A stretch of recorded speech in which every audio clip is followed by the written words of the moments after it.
Hello, everybody. This is Lashmi Marie, your favorite marketing and business consultant and strategist. So today's lesson is to help you guys increase your company's brand visibility. That can be your personal brand. That could be one of your, businesses, whatever the case may be. These are methods that I believe that can work for any type of business, as long as you're legitimate, obviously, and don't mind putting in a little work. Okay. So basically, this is all from the experience that I've personally had in the past several years with actually increasing my own personal visibility as well as both of my companies. And I did this without PR, aka public relations, and all that stuff. So without further delay, let's get started. So the most obvious thing to do would be to talk about your business. And to be honest, a lot of people actually don't talk about their business. As strange and as odd as that might be, people don't talk about what they do. They don't talk about their business. You may be someone that has had a 9 to 5 for so long or have been a stay-at-home parent that you lead a conversation with you were a stay-at-home mom or dad, or you are a comptroller, or whatever the case may be.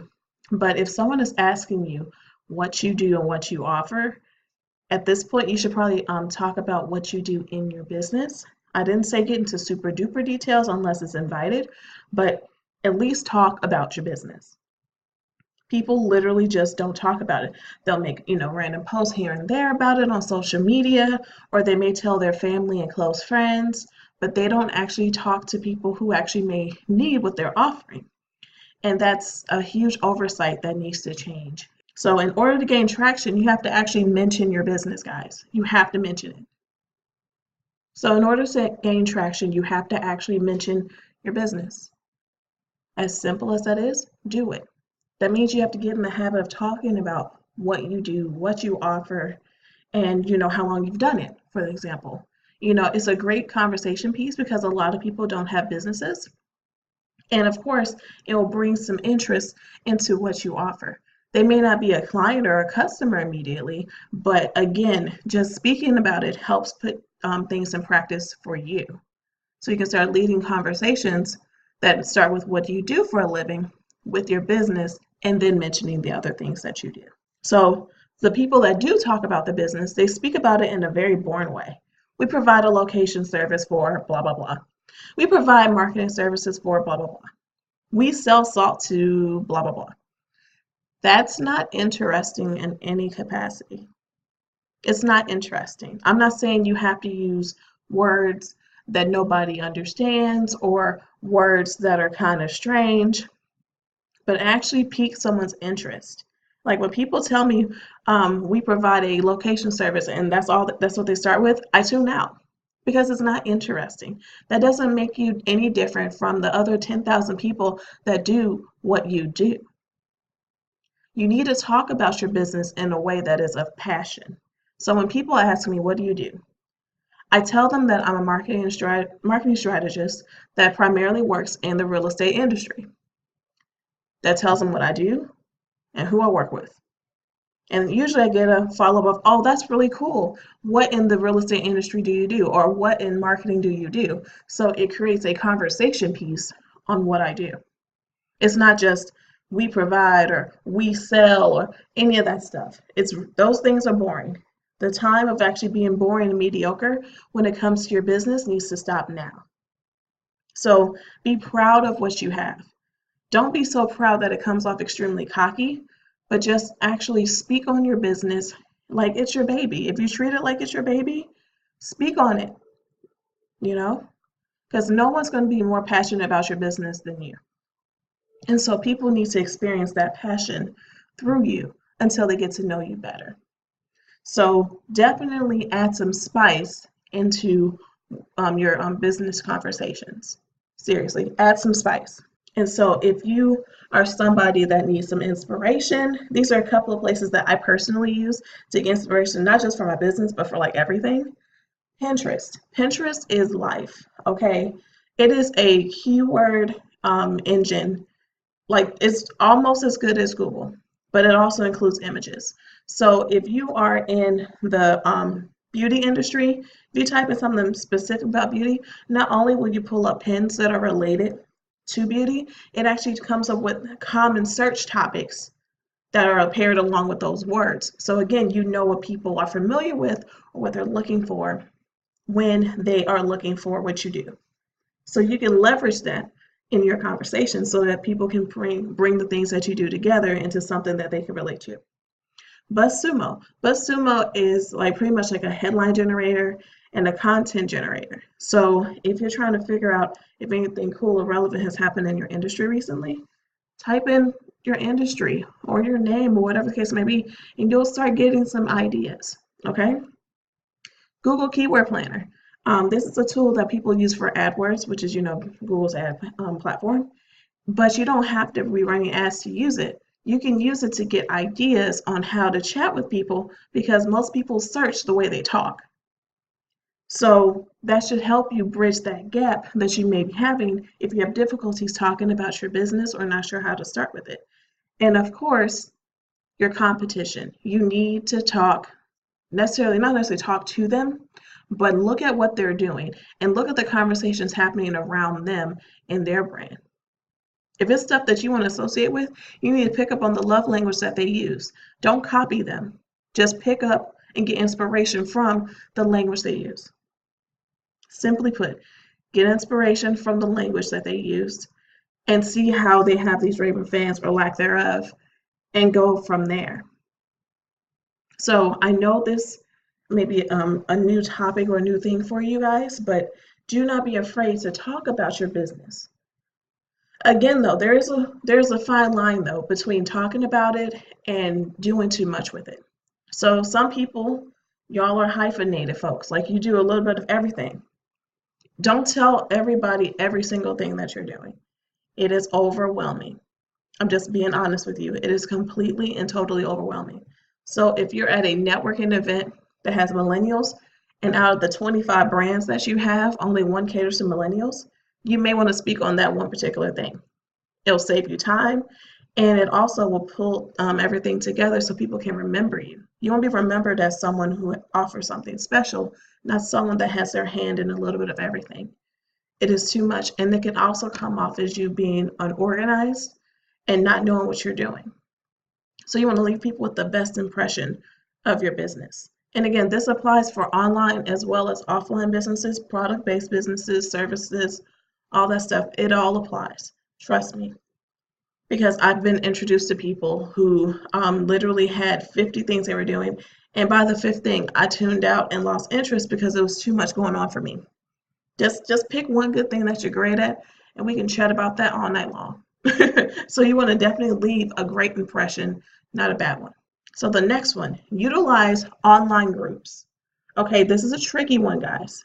Utilizing online groups means that you are using probably like Facebook or LinkedIn, maybe even Instagram if you have a tight group of people on there that you really get down with. Twitter, they don't really have groups, but again, there's a way of doing something similar on Twitter. But this part of the training is highlighting more at Facebook and LinkedIn. So they can be a great, awesome way of gaining visibility because 9 times out of 10, you have to have a profile picture when you're doing this, and you have to have a name. So, I mean, that right there puts you ahead of the game. You have to be attached to these groups by your name and your photo. You can't join as a corporation like Walmart or something and try to be all through these groups. That's not how this works. Thank goodness, because it fosters a sense of community and actually connecting with human beings. Again, I feel like a lot of us lack the human element sometimes, and bringing in groups can bring that element back. So I have 2 examples from groups that I saw recently, and I want you guys to look at them and truly understand why I brought them to your attention. So this one was I literally screenshot this out of a group. Of course, I removed the name, and this was the post. Nothing else, it was just this. Now, here's another post. It says, what is the best hair advice you've ever received? Comment on this post and we'll give you our top 24 tips. There's a vast difference between these 2 posts. A vast difference. And there's at least five. So I'm going to give you guys a moment to actually truly, truly, truly pay attention to these two different posts. All right, so with the first example, all the person did was drop a link to a blog. I'm assuming a blog. I didn't click on it because, again, when people randomly drop links like this and don't say nothing else, I immediately think that they're spamming, and that's not a good impression. I have no clue who they are, how this relates to their brand, and I don't understand how it related to the group that I was in because it didn't. Now, the second example is a better interpretation. So it starts a conversation. It specifically talks about hair. It's a hair brand. Now, example two will be okay in most groups, but not all groups. Some of them have a no promotion rule, which cuts down on spam and forces you to talk about your business without using links. Everybody should be able to do that. So basically keep that in mind with all groups. Treat it like it's a no promo group, even if it is, because you need to get in the habit of talking about your business without the comfort of leaning back on a link. So this starts a conversation. This had a ton of engagement. Example two had, I think, about 40 or 50 comments in like 20 minutes. Example one had no comments and had been up for 4 days. No engagement. So I'm pretty sure there was no engagement on example one. I'm pretty sure no one went to the website. Nobody went to the blog. But I'm pretty sure people looked up this brand after engaging on the post to see what they were all about. And they could have actually gotten away with this without actually having the name of the brand on here because people are inquisitive and they're going to be nosy anyway. They would have went to the person who posted this, went to their profile to see what they were about. And that's a great way of actually using groups to actually make your brand more visible. You don't have to blatantly say, here I am, this is what I do. You can literally just be yourself. You can be helpful. You can give advice. You can actually get feedback that's actually, helpful. Because people are nosy by nature. You're going to go back to your profile and figure out what you do and where you got all this information from, which is fantastic. I can't tell you how many clients I've gotten from that, just from actually being engaging in specific groups. Like, it's awesome. It is awesome. I definitely recommend having a profile funnel set up, meaning that on whatever social network you're on, Facebook or LinkedIn, you have where your business is, and it's a clickable link that goes to a business page.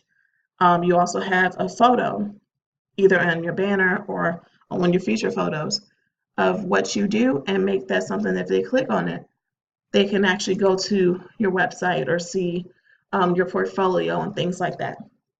Again, people are nosy, which makes things so much easier for you when you're putting out good content. So here are the 3 do's of online groups. Sharing real content. What I mean by that is no clickbait, no links. You should be able to write engaging posts on your own without having to fall back on the link. Engage in meaningful conversation, meaning that don't post stupid questions just to see if somebody will answer them, or put up really bad answers because you're a mean person.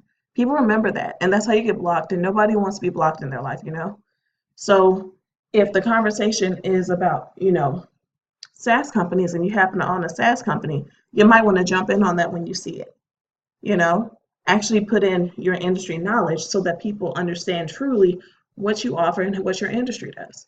We assume everybody knows everything, and that's not necessarily the case. And the third one is to respect others. A lot of times in groups, you're going to have a lot of different people with a lot of different backgrounds, from different countries, different languages. And so you just have to use common sense and be respectful in the way you engage in these groups. What may be seen as harmless fun in the US may be very offensive to someone in China. So you kind of have to be really mindful of what you do. So 3 don'ts. Spamming. Spamming is literally putting up useless content like random links, random posts, going live in groups when it's not allowed, that type of stuff. Looking like a fool. Spamming is foolish. Okay. Attempting to build your whole business for free is a pet peeve of mine, and it's also a don't. What I mean by that is Facebook groups and LinkedIn groups are good to leverage knowledge, ask quick questions, things that you may not be able to find on Google, or you may want to have a human touch with your answer or with your question. But do not sit there and ask somebody how to boil the water, where they got the pot from, how to actually get water, what salt they got, how they made the rice, how long they cooked the rice for. You see what I'm saying? Like asking for every single step. No, don't do that. At some point, if the group leader is really good at what they do, you're going to probably need to invest with them or someone else so they can actually help take your business to another level. So don't be that person. Do not be that person. Being a wallflower. Oh, being a wallflower means that all you do is creep and lurk in the background, soaking up all this juicy knowledge and never even giving somebody a thank you or a like or anything like that or buying anything from them. It's tacky. There are people that are in groups that literally like, hey, I'm just sitting here. I'm gonna do nothing. Don't do that because it shows in a way that you're lazy. And that type of energy will carry over into your business. And you don't want that. You want to have as much clean, awesome energy in your business as much as possible. So my next point is going to an event. So go to events, y'all. That's literally what that sounds like. Go outside, go do something. Do not think that you can just sit in a dark corner of your life doing nothing, like just doing stuff online. You have to go to events. So take the time to go to offline events. That could be conferences, networking events, going to the park. You can literally have a conversation with a quote unquote stranger, and that may change your business for the better. I've done that. I met a mentor when I literally took my dog to the park. I took some time to just get away from my computer, and I met one of my favorite mentors ever at a park. We were just literally talking about random stuff, and somehow we got into the conversation of what do you do, told her what I did, she told me what she did, and we have bonded. That literally was from a chance encounter. So you never know what you're going to find. It gives you a chance to meet new people, network, and learn how your ideas can operate in the real world. Now, I'm not saying that online is not real, but there's a lot of fabrication. Okay. So you would, again, in the online space, it's small but big. And so a lot of people know each other, a lot of things overlap. But if you're trying to expand locally or just to see if your idea is valid, you might want to start going to events and seeing how people are offline without the computer, the tablet, or the internet as a buffer for them. Okay. So here's some events and event options you can go to. Meetup groups. Meetup groups have been around for quite some time now, and a lot of them are niched. So you can find either potential customers or potential people to work with going to a meetup group. Co-working spaces. A lot of co-working spaces host free or low-cost events weekly. I named 4 that I knew for sure that do it. And WeWork actually owns Meetup now, so there's probably gonna be a ton of more events going on. And these are national in the U.S. Check, your local area, see what they do in your local area. But again, co-working spaces, if you have a membership, a lot of times these events are free. But if you don't, usually a couple bucks. But you can't really put a price on true networking and growth in your business. So definitely a newer option to try. Restaurants. You can literally have an event at a restaurant. I've seen it, I've gone to some, and I've helped market quite a few. People usually get really comfortable when they're full or have some liquor. So restaurants usually provide a little bit of both. And so you can get to see people in their true element and see if, they're a good fit for you as a client or as someone you want to be cool with. And again, it's also fun. Also very, very fun. And if it's something that you decide to do on a regular basis, you can truly build relationships with that restaurant and in that community. Network After Work is actually a national networking service. So they usually have different segments like, 40 under 40 and different events like that. They usually pick the hot spots or the highlight spots in most cities and rotate monthly. And they're usually weekly events as well. So your local Chamber of Commerce usually has events. I believe it depends on where you are. Some of them cost, but some of them are free. It's also a great way to network if you're a potential audience or clients are in that space. General Assembly is an education place, but they also host networking events. I've been to several because I am in the Atlanta area. They have 2 locations and they typically have networking events very, very often in the major business hubs in your area. So we have a lot of live, work, play areas, again, in Atlanta. A lot of times they have networking events, usually to get people to know each other and to promote themselves in a halfway, so to speak, way. So these are tons of options. You do not have to do them all. It's just something to give you an idea. And so conferences are another way of networking offline. There are usually several major ones a year per industry. So if you miss one, there's literally others that you can go to. And every conference has a different vibe. So I definitely recommend at least going to one major conference a year just to get the vibe out, just to network, just to actually learn. Because a lot of times conferences are educational. And so here are some examples that I know of. So Social Media Marketing World is made for social media marketing professionals and marketeers. So they have it every year, and people rave about it. People usually buy tickets a year in advance. Collision Conference is tech and marketing. Same thing, that people rave about it. It sells out every year. SaaStr Annual is for SaaS companies, for founders and professionals that work in the industry. So if you're into connecting more in the SaaS space, I definitely recommend checking that out. Worlds of Flavor is for culinary professionals. So even if you are a chef or a cook or anything like that, you can actually go to your own conference and actually network, which is really cool. Bronner Brothers, which is super popular, is it's hair and cosmetology, but it's known mostly for their hair. They have hair shows and things like that. Blogger is for bloggers, writers, and content creators. They have it every year. And the Nightclub and Bar Show is for the hospitality, beverage, and nightlife professionals in those industries. So there's literally an event for everybody, y'all. Everybody. All right, guys. This section is about linking your brand. So what does that mean? That means that, you link your brand to various things. I'll give you some awesome examples. So that could be linking it to relevant content. That's extremely important. You don't want to just connect your stuff to anything just because, or you don't want to connect your content and brand to things just because it gets a lot of traffic either. It doesn't matter if whatever the source is gets a lot of traffic if it's not relevant to your brand. I see this often. So that means also on the flip side of that, don't just post your links randomly or steal content. I see a lot of people doing that. Stealing content will be literally going on like Google or Bing or any other search engine, going into like the images, taking the images out of the section and putting it on your blog or putting it on your website.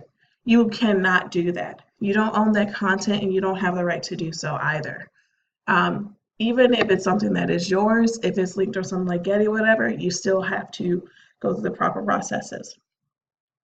Again, with the posting links randomly, I see a lot of link dropping threads on social media. Yeah, if it's not relevant to your brand, don't do it. It's very hard to undo some of this stuff once it happens. So here are ways you can link your brand. So blog posts, that could be on your actual website or on your social media pages. A lot of social media pages have the options for blogs, especially Facebook. I mean, Tumblr is so good for that. So that's one way. Guest writing. So that could be guest writing a blog post on a major website or on a website that's in your niche, or writing a chapter in a compilation book. I mean, that's still a guest writing piece, and you can usually link your brand in some capacity to those things. Podcasts are great. A lot of podcasts will allow you to, plug yourself during the conversation, or they'll plug in your information for you. Again, awesome. Same thing for radio interviews. Radio interviews are still key, especially now since a lot of radio stations live stream their interviews and their segments, or they repurpose the content and put them in a podcast or on YouTube. Magazines are still very popular. I've been published in magazines, like actual print magazines, and a lot of times magazines also have an online edition. So double the links, double the fun. Twitter chats. Twitter chats are amazing. Basically, you are literally chatting with people in your industry and niche, and it's like a live Q&A. So people can ask you guys questions or different things like that. I've done several. They're super fun. They always give you a chance to link back to a piece of content or your website, whatever the case may be. And it's a great way of getting live and in action with your potential audience. Speaking at events, I mean, this is a double whammy. You can usually speak, you can usually sell something from the stage, if not from the stage, from, in the back of the place. That can be books, that can be merchandise, that can be your program, that can be products. So your speaking will link you to other things, and you can leverage a lot of that stuff in other ways.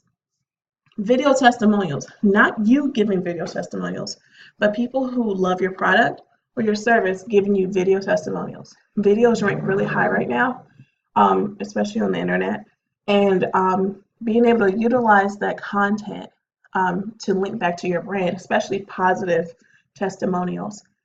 It lasts for a long time. I've worked with companies that had video testimonials that went far as back to 10 years ago, because their stuff stood the test of time, and their testimonials, you can tell, weren't scripted. YouTube videos, a lot of times, YouTube ranks really high, especially since it's a Google product. So you can usually put a link in the description. You can also put a link on your channel banner, and you can put links, very specific links, on specific videos too. So if you don't want to just put a general video link up, you don't have to. You can actually have it very much targeted to where you want it to be. Facebook Lives are awesome. You can also link to your brand in those cases. And what I mean by that is not just necessarily you going live, but you doing like live streams into groups, of course, with permission, and usually from an invitation, interviews on business pages, the like. Instagram Live, very similar concept. You can also repurpose some of your lives as an Instagram story or a highlight on a business page. I am not saying do all of this. Just do what is actually relevant to your brand. But these all create great backlinks, which is not as spammy as some of the other methods that are practiced in this case. All this is great, and it just helps you gain way more traction and visibility than you doing things by yourself, So definitely do not be afraid of collaboration, because collaborating is another huge part of linking your brand. All right. So my last tip, but certainly not least, sponsor something. I know this is making some of our newer entrepreneurs cringe a little bit, because you're probably like, I don't have thousands of dollars to sponsor an event. I never mentioned that. That's not what I mean. So it's not just giving money or getting like a tax break or whatever, if that applies to you in your country, but you can do something really small. I know local businesses that sponsor Little League teams, sponsor Girl Scout troops, sponsor road cleanups, community events. You do what you can at the level that you're at that time. So not only that, you can also volunteer if you don't necessarily have the financial means to sponsor, but you volunteering, and maybe providing shirts and things like that, will help your brand gain visibility and makes things more memorable. I've worked with brands and bought things from brands because I saw them doing stuff in the community. That added a huge human element to me, and I've also done the same thing. It really does work, but only if you're genuine. So yes, bringing that human element to your brand is essential. It is essential to your livelihood and your survival. A lot of times we think of big name brands, sponsoring race events and different things like that. You don't have to do all that if you're not ready. If there's a block party going on in your neighborhood, see if you can buy a table. Maybe give out some stuff at a table or go to a festival. Just small things. They definitely do make a difference. And it shows that you not only care about generating revenue, but actually just being a kind person and a kind brand in general. So please only do what actually applies to you. This is just a really great way of getting more visibility as an individual and as a company. This is just one of the best ways to do it. And it goes far, far back, super far back. A lot of companies that are doing this for years. So yeah, spend time with an organization that you enjoy. You can do a fundraiser. If you don't have to fund yourself, do a fundraiser, and maybe see if you can match a couple up to a certain amount of money or donate some products or whatever the case may be. Sponsor some tables or booths or, donate. It's not necessarily just money. Maybe you can donate food. Maybe you can donate clothing. Maybe you can just donate time. Just small things like that. And if it's not just you, maybe your employees can do this stuff with you or on your behalf if you don't have the time to do it yourself. But community relations and community building is essential for businesses to grow. All right, so here's the recap. So we talked about talking about your business in a unique, non-salesy way, utilizing social media groups in a way that actually increases visibility, provides networking opportunities, and provides you to have some fun in your business. I'm going to offline events, linking your brand, and sponsoring something. That's the 5 main points of this training. Do them as you see fit. These are just ways of giving you ideas to grow your visibility if you don't necessarily have a PR budget or don't want a PR budget. It all works. Everybody does stuff at the levels that they're at. So definitely take these methods. Let me know how they work for you. Even if you have some suggestions, I have no problem updating this training. It is meant to, continuously grow. So here is me. I'm Lashmia. So if you want to connect with me on social media, on all social media, my name is I am Lashmia Marie. I have an awesome Facebook group called the Boston Up Network, where it's literally meant to help entrepreneurs grow and develop a network amongst themselves. And here's my website, lashmiamarie.com. So I'm also a marketing strategist and consultant, and I work with solopreneurs, large corporations, and everybody in between to help you guys actually develop a marketing strategy and plan to actually attract your ideal clients and keep them. At the end of this training, you should be able to download some of the resources in a resource sheet that I've created just for this training.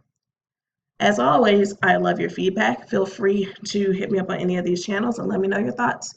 Have a great day and get started. Bye.